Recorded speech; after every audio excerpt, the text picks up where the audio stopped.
जय हिंद, वंदे मातरम, राधे राधे। आज सभी का जेएल गुप्ता यूट्यूब चैनल पर बहुत बहुत स्वागत है।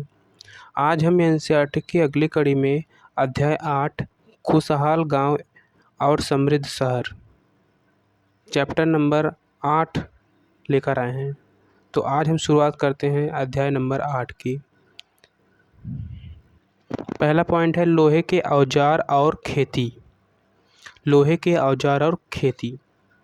लोहे का प्रयोग आज एक आम बात है। लोहे की चीज़ें हमारी रोज़मर्रा की ज़िंदगी का हिस्सा बन गई हैं। इस उपमहाद्वीप में लोहे का प्रयोग लगभग 3000 साल पहले शुरू हुआ। महापाषाण कब्रों में लोहे के औजार और हथियार बड़ी संख्या में मिले हैं। इनके बारे में तुम अध्याय 4 में पढ़ चुके हो। करीब 2500 वर्ष पहले लोहे के औजार के बढ़ते उपयोग का प्रमाण मिलता है।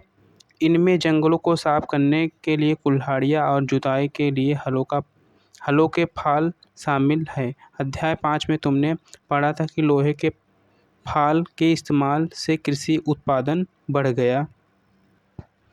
कृषि उत्पादन बढ़ाने के लिए उठाए गए अन्य कदम सिंचाई। समृद्ध गांव के बिना राजाओं तथा उनके राज्यों का बने रहना मुश्किल था। जिस तरह कृषि के विकास में नए औजारों तथा रोपाई महत्वपूर्ण कदम थे, उसी तरह सिंचाई भी काफ़ी उपयोगी साबित हुए। इस समय सिंचाई के लिए नहरें, कुएं, तालाब तथा कृत्रिम जलाशय बनाए गए। गांव में कौन रहते थे? इस उपमहाद्वीप के दक्षिण तथा उत्तरी हिस्सों के अधिकांश गांवों में कम से कम 3 तरह के लोग रहते थे। तमिल क्षेत्र में बड़े भूस्वामियों को वेलन्ना, साधारण हलवाहों को उड़वार और भूमिहीन मजदूर दास, कैडे, सियार और आदिमई कहलाते थे। देश के उत्तरी हिस्से में गांव का प्रधान व्यक्ति ग्राम भोजक कहलाता था। अक्सर एक ही परिवार के लोग इस पद पर कई पीढ़ियों तक बने रहते थे, यानी कि यह पद अनुवांशिक था। ग्राम भोजक के पद पर आमतौर पर गांव का सबसे बड़ा भूस्वामी होता था। साधारणतः इनकी जमीन पर इनके दास और मजदूर काम करते थे। इसके अतिरिक्त प्रभावशाली होने के कारण प्रायः राजा भी कर वसूलने का काम इन्हें ही सौंप देते थे। ये न्यायाधीश का और कभी-कभी पुलिस का काम भी करते थे। ग्राम भोजकों के अलावा अन्य स्वतंत्र कृषक भी होते थे, जिन्हें गृहपति कहते थे। इनमें ज़्यादातर छोटे किसान ही होते थे। इसके अतिरिक्त कुछ ऐसे स्त्री पुरुष थे जिनके पास अपनी ज़मीन नहीं होती थी। इनमें दास कर्मकार आते थे, जिन्हें दूसरों की ज़मीन पर काम करके अपनी जीविका चलानी पड़ती थी। अधिकांश गांवों में लोहार, कुम्हार, बढ़ई तथा बुनकर जैसे कुछ शिल्पकार भी होते थे।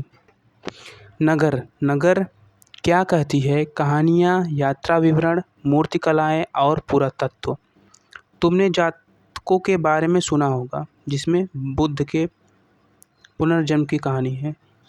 ये वो कहानियाँ हैं जो आम लोगों में प्रचलित थी। बौद्ध भिक्षुओं ने इनका संकलन किया। यहाँ एक जातक कथा दी गई है, जिसमें यह बताया गया है कि निर्धन किस तरह धीरे धीरे धनी बन जाता है। प्राचीन नगरों के जीवन के बारे में हमें कुछ अन्य स्रोतों से भी पता चल सकता है। शहरों, गांव या फिर जंगलों के जीवन से जुड़ी घटनाओं को मूर्तिकार कलात्मक ढंग से उकेरते थे। इन मूर्तियों को ऐसी इमारतों की रेलिंग, खंभों या प्रवेश द्वारों द्वारा सजाया जाता था जहां लोग आते थे। ये चित्र में दिल्ली में मिला वलय कूप, हड़प्पा की जल निकास व्यवस्था से यह कैसे भिन्न है?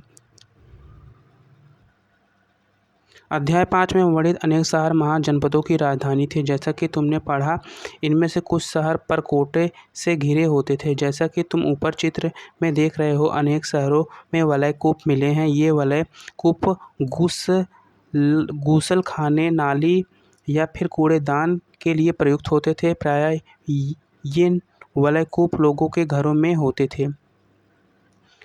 महलों, बाजारों या आम घरों के अवशेष बहुत कम मिले हैं। संभवतः लकड़ी, मिट्टी व कच्ची ईंटों या छप्पर से बने होने के कारण ये ज़्यादा समय तक टिक न पाए हों। भविष्य में पुरातत्वविदों इनकी खोज कर सकते हैं।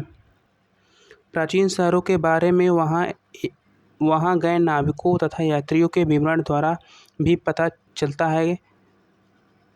ऐसे ही एक विस्तृत विवरण किसी अज्ञात यूनानी नाविक का है। जिन जिन पत्तनों पर वह गया उन सभी के बारे में उसने लिखा। अब उसके द्वारा दिए गए वर्णन को पढ़ो। बोरीगाजा भरूच या यूनानी नाम की कहानी है। बोरीगाजा एक सकरी खाड़ी में समुद्र से आने वालों के लिए नाव चला पाना बहुत मुश्किल होता है। राजा के द्वारा नियुक्त कुशल और अनुभवी स्थानीय मछुआरों की यहाँ जहाज ला सकते थे। बोरीगाजा में शराब, तांबा, टीन, सीसा, मूंगा, पुखराज, कपड़े, सोने और चांदी के सिक्कों का आयात होता था। हिमालय की जड़ी बूटियाँ, हाथीदांत, गोमेद, कॉर्नेलियन, सूती कपड़ा, रेशम तथा इत्र यहाँ से निर्यात किए जाते थे। राजा के लिए व्यापारी विशेष उपहार लाते थे। इनमें चांदी के बर्तन, गायक, किशोर, सुंदर औरतें, अच्छी शराब तथा उत्कृष्ट महीन कपड़े शामिल थे। अब हम देखते हैं आहत सिक्के, जिसे इंग्लिश में पंच मार्क्ड कॉइन कहते हैं। आहत सिक्के संभवतः आयताकार और कभी-कभी वर्गाकार या गोल होते थे।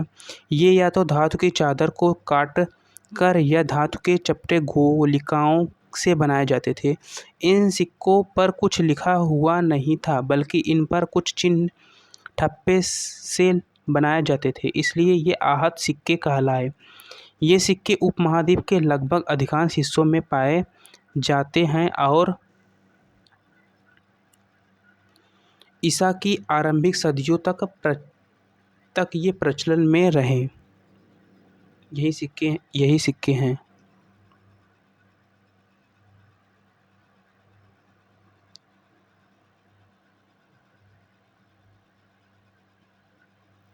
अब सिक्के पृष्ठ 82 पर दी गई कहानी में तुमने देखा कि किस तरह सिक्कों के आधार पर संपत्ति का मूल्यांकन किया गया। पुरातत्वविदों को इस युग के हजारों सिक्के मिले हैं। सबसे पहले आहत सिक्के थे जो करीब 500 साल चले। इसका चित्र नीचे दिया गया है। चांदी या तांबे के सिक्कों पर विभिन्न आकृतियों को आहत में थप्पा कर बनाए जाने के कारण इन्हें आहत सिक्का कहा जाता था।